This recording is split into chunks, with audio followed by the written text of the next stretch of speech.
ನಮಸ್ಕಾರ, ನೀವು ನೋಡ್ತಾ ಇದ್ದೀರಾ ಆಲ್ಮಾ ನ್ಯೂಸ್. ನಾನು ಸ್ವಪ್ನಿಲ್ ಹೊಸವಾಡೆ. ಉತ್ತರ ಕನ್ನಡ ಜಿಲ್ಲೆಯ ಅಂಕೋಲಾ ತಾಲೂಕಿನ ಶಿರೂರು ಬಳಿ ಹೆದ್ದಾರಿ ಸಮೀಪ ಗುಡ್ಡ ಕುಸಿತಕ್ಕೆ ಸಂಬಂಧಿಸಿದಂತೆ ವಿಧಾನಸಭೆಯಲ್ಲಿ ಮಾತನಾಡಿದ ಕಂದಾಯ ಸಚಿವ ಕೃಷ್ಣ ಬೈರೇಗೌಡ ಅಸಮಾಧಾನ ವ್ಯಕ್ತಪಡಿಸುತ್ತಾ ರಾಜ್ಯದ ಹಲವೆಡೆ ರಾಷ್ಟ್ರೀಯ ಹೆದ್ದಾರಿಗಳು ಅವೈಜ್ಞಾನಿಕವಾಗಿ ನಿರ್ಮಾಣವಾಗಿದ್ದು ಅಪಾಯಗಳ ಬಗ್ಗೆ ಹೇಳಿದರೆ ರಾಷ್ಟ್ರೀಯ ಪ್ರಾಧಿಕಾರದ ಅಧಿಕಾರಿಗಳು ಕಿವಿಗೆ ಹಾಕಿಕೊಳ್ಳುತ್ತಿಲ್ಲ. ನಾವು ಏನೇ ದೂರು ಹೇಳಿದರೂ ನಮ್ಮ ಕೇಂದ್ರ ಕಚೇರಿ ದೆಹಲಿಯಲ್ಲಿದೆ, ಅಲ್ಲಿಗೆ ಪತ್ರ ಬರೆಯುತ್ತೇವೆ ಎಂದಷ್ಟೇ ಹೇಳಿ ಕೈ ತೊಳೆದುಕೊಳ್ಳುತ್ತಿದ್ದಾರೆ ಎಂದರು. ಈ ಭೂಕುಸಿತ ಪ್ರಕರಣವನ್ನು ಗಂಭೀರವಾಗಿ ಪರಿಗಣಿಸಿದ್ದು ರಾಷ್ಟ್ರೀಯ ಹೆದ್ದಾರಿ ಪ್ರಾಧಿಕಾರಕ್ಕೆ ಪತ್ರ ಬರೆಯುವುದಾಗಿ ಸಚಿವ ಕೃಷ್ಣ ಬೈರೇಗೌಡರವರು ಹೇಳಿದ್ದಾರೆ. ಎರಡನೇ ದಿನದ ವಿಧಾನಸಭೆ ಕಲಾಪದಲ್ಲಿ ವಾಲ್ಮೀಕಿ ಅಭಿವೃದ್ಧಿ ನಿಗಮ ಹಗರಣದ ಚರ್ಚೆಯ ವೇಳೆ ಬಿಜೆಪಿಯ ಅರಗ ಜ್ಞಾನೇಂದ್ರ ಅವರು ದಲಿತರ ಹಣ ಎಂದು ಪ್ರಸ್ತಾಪಿಸಿದರ ಬಗ್ಗೆ ನರೇಂದ್ರ ಸ್ವಾಮಿ ತೀವ್ರವಾಗಿ ಖಂಡಿಸಿದರು. ದಲಿತ ಪದ ಬಳಸಬಾರದು, ನಿನ್ನೆಯಿಂದಲೂ ಎಲ್ಲರೂ ಅದೇ ಪದ ಬಳಸುತ್ತಿದ್ದಾರೆ, ನನಗೆ ಅವಮಾನವಾಗಿದೆ, ಪರಿಶಿಷ್ಟ ಜಾತಿ ಮತ್ತು ಪಂಗಡ ಎಂಬ ಪದಗಳನ್ನು ಬಳಸಬೇಕೆಂದು ಆಗ್ರಹಿಸುತ್ತಾ ದಲಿತ ಎಂದು ಪದೇ ಪದೇ ಹೇಳಿದ್ದೀರಿ.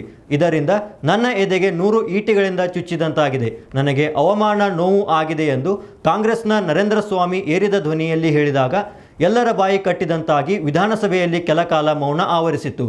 ಆಗ ಮಧ್ಯ ಪ್ರವೇಶಿಸಿದ ಗೃಹ ಸಚಿವ ಡಾಕ್ಟರ್ ಜಿ ಪರಮೇಶ್ವರ್ ಅವರು ದಲಿತ ಎಂಬ ಪದವನ್ನು ಬಳಸುವ ಬಗ್ಗೆ ಅಂಬೇಡ್ಕರ್ ಅವರೇ ವಿರೋಧ ಮಾಡಿದ್ದರು, ಪರಿಶಿಷ್ಟ ಜಾತಿ ಮತ್ತು ಪಂಗಡ ಪದಗಳನ್ನು ಬಳಸುವುದೇ ಸೂಕ್ತ ಎಂದು ಹೇಳಿದರು.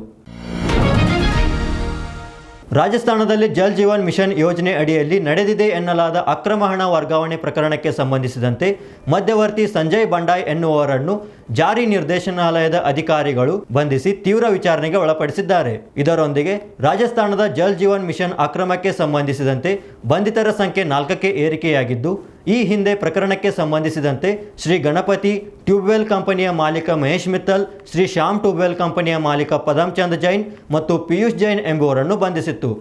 ರಾಜಸ್ಥಾನದ ಭ್ರಷ್ಟಾಚಾರ ನಿಗ್ರಹ ದಳ FIR ದಾಖಲಿಸಿದೆ. ಇದರ ಬೆನ್ನಲ್ಲೇ ವಿವಿಧೆಡೆ ದಾಳಿ ನಡೆಸಿರುವ ಇಡಿ ಈವರೆಗೆ 11.3 ಕೋಟಿ ಮೌಲ್ಯದ ಆಸ್ತಿಯನ್ನು ಜಪ್ತಿ ಮಾಡಿದೆ. ಪ್ರಧಾನಿ ನರೇಂದ್ರ ಮೋದಿ ನೇತೃತ್ವದ ಕೇಂದ್ರ ಸರ್ಕಾರವು 4 ಪೂರ್ಣಾವಧಿ ಸದಸ್ಯರು ಹಾಗೂ 15 ಕೇಂದ್ರ ಸಚಿವರನ್ನೊಳಗೊಂಡ ನೀತಿ ಆಯೋಗವನ್ನು ಮಂಗಳವಾರ ಪುನರ್ರಚನೆ ಮಾಡಿದ್ದು, ಇದರಲ್ಲಿ NDA ಮಿತ್ರ ಪಕ್ಷಗಳ ನಾಯಕರಿಗೂ ಅವಕಾಶ ಕಲ್ಪಿಸಲಾಗಿದೆ. ಪ್ರಧಾನಿ ಮೋದಿ ಅವರು ಅಧ್ಯಕ್ಷರಾಗಿ ಹಾಗೂ ಆರ್ಥಿಕ ತಜ್ಞರಾದ ಸುಮನ್ ಕೆ ಬೇರಿ ಅವರು ಉಪಾಧ್ಯಕ್ಷರಾಗಿ ಮುಂದುವರಿಯಲಿದ್ದಾರೆ ಎಂದು ಆಯೋಗ ಪ್ರಕಟಣೆಯಲ್ಲಿ ತಿಳಿಸಿದೆ. ಪುನರ್ರಚನೆಗೊಂಡ ಆಯೋಗದ ಸದಸ್ಯರ ಪಟ್ಟಿಯನ್ನು ಪ್ರಧಾನಿ ಅವರು ಅನುಮೋದಿಸಿದ್ದು, ವಿಜ್ಞಾನಿ VK ಸಾರಸ್ವತ್, ಕೃಷಿ ಅರ್ಥಶಾಸ್ತ್ರಜ್ಞ ರಮೇಶ್ ಚಾಂದ್, ಶಿಶು ಆರೋಗ್ಯ ತಜ್ಞ VK ಪೌಲ್ ಮತ್ತು ಅರ್ಥಶಾಸ್ತ್ರಜ್ಞ ಅರವಿಂದ್ ವಿರ್ಮಾನಿ ಅವರು ಪೂರ್ಣಾವಧಿ ಸದಸ್ಯರಾಗಿದ್ದಾರೆ. ಇನ್ನು ಕೇಂದ್ರದ ರಕ್ಷಣಾ ಸಚಿವರಾದ ರಾಜನಾಥ್ ಸಿಂಗ್, ಗೃಹ ಸಚಿವ ಅಮಿತ್ ಶಾ, ಕೃಷಿ ಸಚಿವ ಶಿವರಾಜ್ ಸಿಂಗ್ ಚೌಹಾಣ್ ಮತ್ತು ಹಣಕಾಸು ಸಚಿವೆ ನಿರ್ಮಲಾ ಸೀತಾರಾಮನ್ ಅವರು ಪದನಿಮಿತ್ತ ಸದಸ್ಯರಾಗಿದ್ದಾರೆ. ಜಮ್ಮು ಕಾಶ್ಮೀರದ ಡೋಡಾ ಜಿಲ್ಲೆಯಲ್ಲಿ ಭಯೋತ್ಪಾದಕರು ಹಾಗೂ ಭದ್ರತಾ ಪಡೆ ನಡುವೆ ಗುಂಡಿನ ಕಾಳಗ ಮುಂದುವರೆದಿದ್ದು, ಡೋಡಾ ಜಿಲ್ಲೆಯ ದೇಸಾ ಅರಣ್ಯ ಪ್ರದೇಶದಲ್ಲಿ 4 ತಾಸಿನ ಅವಧಿಯಲ್ಲಿ 2 ಬಾರಿ ಗುಂಡಿನ ಚಕಮಕಿ ನಡೆದಿದೆ. ನಿನ್ನೆ ರಾತ್ರಿ ಸುಮಾರು 10:35ಕ್ಕೆ ಹಾಗೂ ತಡರಾತ್ರಿ 2 ಗಂಟೆಗೆ ಪಂಚನ್ ಭಾಟಾ ಬಳಿ ಗುಂಡಿನ ದಾಳಿ ನಡೆದಿದೆ ಎಂದು ಅಧಿಕಾರಿಗಳು ತಿಳಿಸಿದ್ದಾರೆ. ಜೈಷ್ ಎ ಮೊಹಮ್ಮದ್ ಉಗ್ರ ಸಂಘಟನೆಯೊಂದಿಗೆ ಸಂಪರ್ಕ ಹೊಂದಿರುವ ಭಯೋತ್ಪಾದಕರ ಪತ್ತೆಗಾಗಿ ಭದ್ರತಾ ಪಡೆ ಕಾರ್ಯಾಚರಣೆಯಲ್ಲಿ ನಿರತವಾಗಿದ್ದು, ಇನ್ನು ಗುಂಡಿನ ಚಕಮಕಿಯಲ್ಲಿ ಯಾವುದೇ ಸಾವು ನೋವು ಸಂಭವಿಸಿರುವ ಬಗ್ಗೆ ವರದಿಯಾಗಿಲ್ಲ. ಪ್ರತಿಕೂಲ ಹವಾಮಾನ ಪರಿಸ್ಥಿತಿ, ಕಗ್ಗತ್ತಲು ಮತ್ತು ಕಠಿಣ ಭೂಪ್ರದೇಶದ ನಡುವೆ ಭಯೋತ್ಪಾದಕರು ಅವಿತುಕೊಳ್ಳುವಲ್ಲಿ ಯಶಸ್ವಿಯಾಗಿದ್ದಾರೆ.